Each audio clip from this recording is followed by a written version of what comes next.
Looks like someone here starting brand new. Pwedeng nagbabalak bumili ng bahay or nagsisimula rito na mag-umpisa ng panibagong buhay. With this new lot in there, no, pwedeng ikaw to na isa-isa ka na rito nagtatanim ng mga kung ano yung gusto mong ilagay sa bagong chapter ng buhay na ginagawa mo right here. Yung mga bagay na magsistay, no, at yung mga talagang pang forever at long term. So, kanya-kanya yan, hindi lamang sa love and relationship right here, no. Pero dahil sa pagpaplanong ginagawa mo nang yan, no, meron ditong nai-stress, magulo, no, may battle sa kanyang isipan right here. And with this one's holding up, no, dito na nakikita natin, no, it has something to do with someone's emotions and feelings. So, someone here is hindi niya nagugustuhan, no, na nagsisimula ka rito ng mag-isa. Gusto niya, i-join mo siya.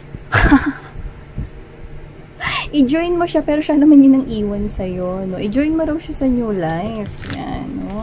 Someone here is confused, natataranta, naguguluhan, 7 of coins, I mean 7 of cups energy, but I've mentioned 7 of coins, so maaaring super well invested ka sa tao na to, no? At minsan mo talagang minahal ng gapit-chill ang taong yan. See? Papakita ko sa inyo to.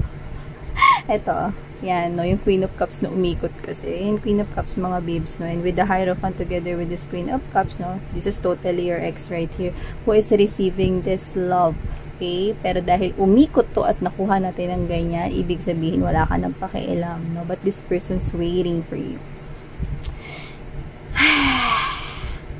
Ibig sabihin, pinapakita, no, na super well invested ka noon, no, to the point na minamahal mo yung tao na yan ng yung buong puso't kaluluwa. Pero parang hindi na ngayon dahil umikot ang mga baraha at nakuha natin siya, no, nung ipapakita ko na, no, in reverse na yun. Yan, diba? Kita nyo naman. So, kung sino man to, in short, wala na kayong pakialam. Pero yeah, universe wants you to know something about this person here. So let's see.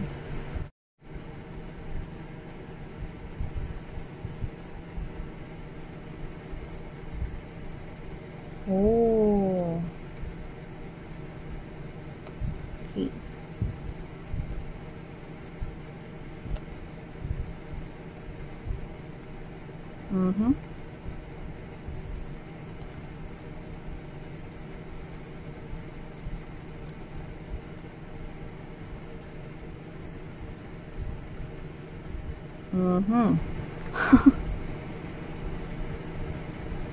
Parang, So, yun nga mga babes, no? Kakatawa kasi to eh, no? Inikita ko dito. So, yun nga mga babes, yan. Bago natin simulan ng inyong reading, reminders na hindi po ito para sa lahat. Kaya naman piliin mo lamang yung mga mensahe na sa tingin mo ay para sa iyo. At kung feel mo na ang reading na to ay for you and you feel that vibe na para sa iyo to, syempre, maaari itong para sa iyo. So, yan mga babes, timeless ito at wala tayong gender dito. At pwede kayong mag-flip ng rules if you want. Kasi this is general reading right here. But as what I'm picking up right here, we have here this Queen of Swords energy, and there's this 4 of Cups in reverse position right here, and there's that 5 of Swords. It gives me the energy of someone here wants you na baragin mo ang wall na ginawa mo sa kanya. Baragin mo yung I'm hearing standards, no? Baragin mo or ibaba mo yung standards mo daw. This person here is literally your ex-person here. This person, kapag ka may wall, no, mataas ang harang dito, no, hindi niya mabarag, kaya gusto niya ikaw ang magbarag ng ginawa mo ritong wall. So, ibig sabihin, no, yung ginawa mong wall, no, is talaga naman na punong-puno ng quality, no, ang tibay is talaga namang bonggang-bongga na hindi niya ito mawasak at mabarag, no, ng siya lang. Kaya, itong tao na to ay nakikiusap, no, na baragin mo ang sarili mong wall, no. Matapang ka rito, lumalabas ka bilang Queen of Swords energy. Ang tapang na pinapakita mo rito, no, ay ang nag-uudyok sa tao na to, no, na makiusap na lang sa'yo. Kasi hindi ko na nakikita ng mga babes na lumalaban pa siya dito. Aminado, talo na siya, no. This person feels defeated already, no? Kumbaga sa game, okay, suko na ako, talo na ako dito. Ayan, no? Kung sino man to, no? Sinungaling siya, this person lied to you in the past. This ex of yours, pwedeng nag-cheat sa inyo. Meron siya rito maraming tinatago, hindi siya open sa inyo. At kung may sasabihin siya, hindi yun totoo. Like, I'm getting this kind of thing na parang, ay, may OT ngayon sa work eh, pero wala siya doon. Yan, no? Pwedeng kasama siya ng mga barkada niya, no? Sinungaling tong tao na to eh. Or pwedeng nakikipagkita siya sa iba. This person is a liar. This person could be a cheater as well.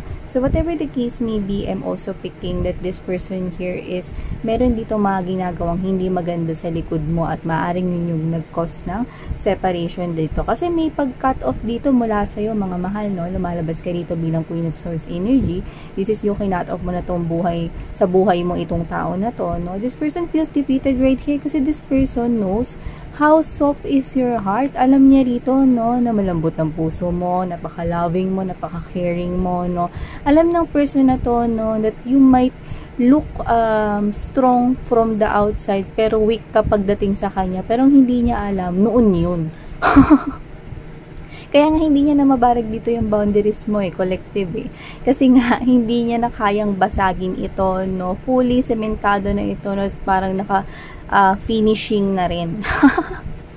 At mukhang pininturahan nyo pa yung wall nyo rito, mga babes, no? This person cannot break the wall that you've created, no?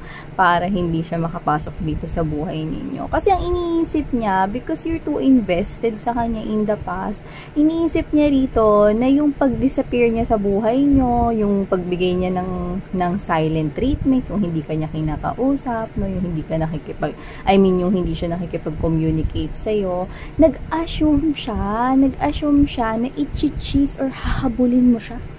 No? Nag-assume siya rito na hahabulin or i-chase mo siya, pero hindi ganun yung nangyari.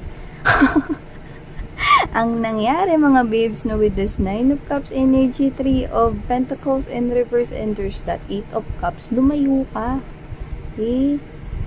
Alam mo yun, yung inassume niya rito na maghahabol ka, nagagawin mo yung panunuyo, susuyuin mo siya, no, i-chase mo siya, nagagawin mo lahat para magbalik siya sa buhay mo. Akala niya ganun. Kasi ganun yung tumatak na impression mo sa kanya. You know what I mean? Because this person, you're too invested with this person right here. Like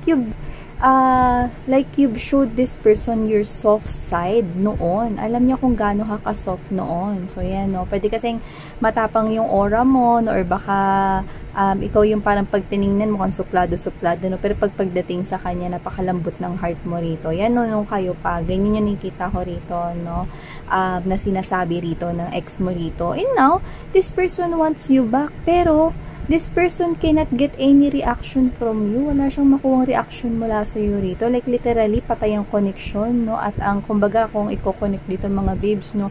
Hindi mo talaga binabarag. Like, this person right here tries to call you. The number of dialed is either unattended or out of coverage area. Please try your call later. Yan, no?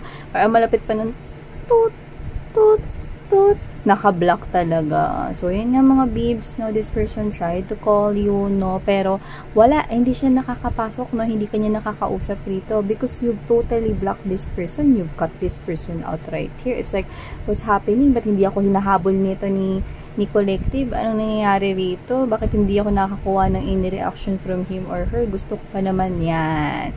Why is this person acting this way? Because this person is afraid na tuluyang mag-end ito. At yun yung nakakatawa. Matagal na kayong tapos. Excuse me, ex ni collective, matagal na kayong tapos. Tapos ngayon mo palang sinasabi, no, na natatakot ka rito mag-end ito ng tuluyan. Well, kasi pinaparamdam mo sa kanya na wala kang pakialam. Kaya nararamdaman niya na paupos ng paupos ng paubos ng paubos na yung feelings mo sa kanya, no, to the point na baka wala na talaga siyang totaling balikan. Ayun yun, no? So, itong tao na to, no, nakikita ko rito, no, na may bahagi ng kanya rito, no, ni energy na nag-aalala siya rito, na tuluyan na talaga na magsarado, no, yung inyong connection. Yan, no? Kasi parang para sa kanya, dahil super invested ka in the past, baka may natitira ka pang love dyan, no? Parang sinasabi niya na baka naman. Diba?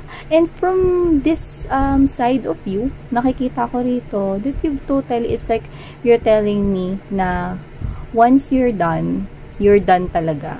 Yan, no? It's like, once na sinabi ko na tapos na talaga kami. It's like no turning back. Yan. This is you. This is your energy right here. And I'm seeing that you've created your wall. Like, literally, hindi mo na siya pinapansin, hindi mo siya binibigyan rito ng attention. This is you keep on ignoring this person right here, avoiding this person right here, do not want to see this person right here. This is you. Rejecting all of the invitations, no? And this is yun, parang nakikipagtulungan siya rito, no, sa ibang mga tao around you, and like you're saying na mabilis yung isip mo rito, mga babes. So nakita ko dito na parang ano yan, parang kunyari meron ditong nakisuyo sa kanya na, uy, collective, mamaya kita naman tayo. Ano yan? For work ba yan? Di ba okay na? Natapos na natin to kay boss. Ano, kinausap ka ng ex ko, no, na makikipagkita ko sa kanya. Ay nako, huwag mo na akong bilug-bilugin dito. Hindi ako makikipag-usap dyan. Yan, no, this is yung mabilis yung, ano, no, yung radar mo, mabilis yung bluetooth mo. Mabilis yung infrared mo, no, sa bumbunan mo rito, like literally natutunugan mo na agad, no, kung may kinalaman ba yung ex mo rito, no, sa mga nangyayari sa paligid, no. It's like you're listening here into your intuition, yeah.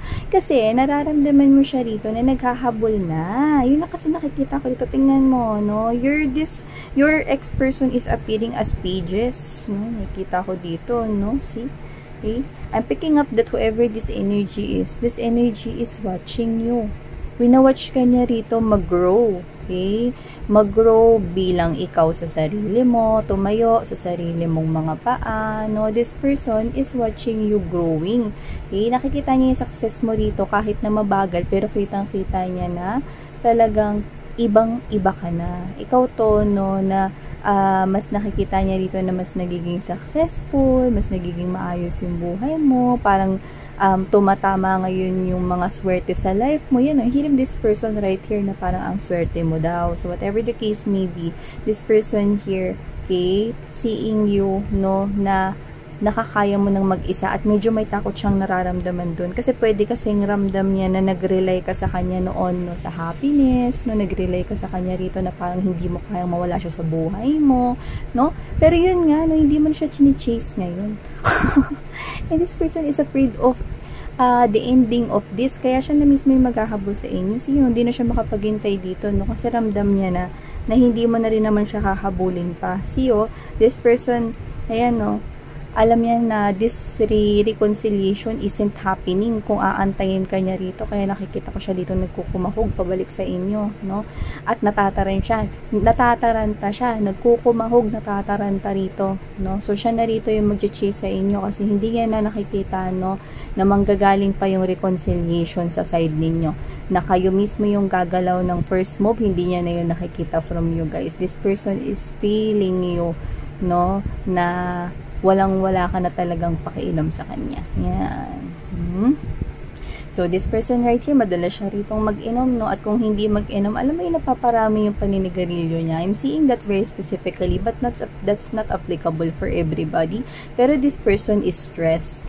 A lot of your exes right here ay stress dito sa situation na to. Kasi, this person here is seeing now your value, na ikaw yung maganda talagang makasama na spouse, magaling ka mag-isip, no, maalaga, no, alam mo yung balance kakasama rito, no, na parang ba't ngayon niya lang nare-realize to, no, pwede kasi nag-explore siya ng other opportunities in the past. Kasi dami niyang tinatago dito, no, so baka marami ka rin natuklasan about this person and that made you walk away.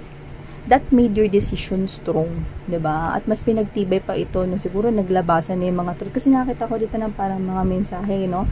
Downloads coming from the universe that you're receiving, no? In the past, no? In the middle of the separation, nakatanggap ka ng mga mensahe, no? Na may kinalaman dito at isa-isang naglabasan dito, no? Ang mga sikretong pwedeng itinatago at nililihim niya sa iyo. And now, pwedeng yun yung mga naging dahilan kung bakit katuluyang nag-walk away na dito. Okay? So, whatever the case may be, this person will chase you right here kasi hindi mo daw siya chine-chase. Alright. So, whether you like it or not, mga mahal, this person's gonna chase you. So, thank you so much, Collective. Sarang Love and Life. And yeah.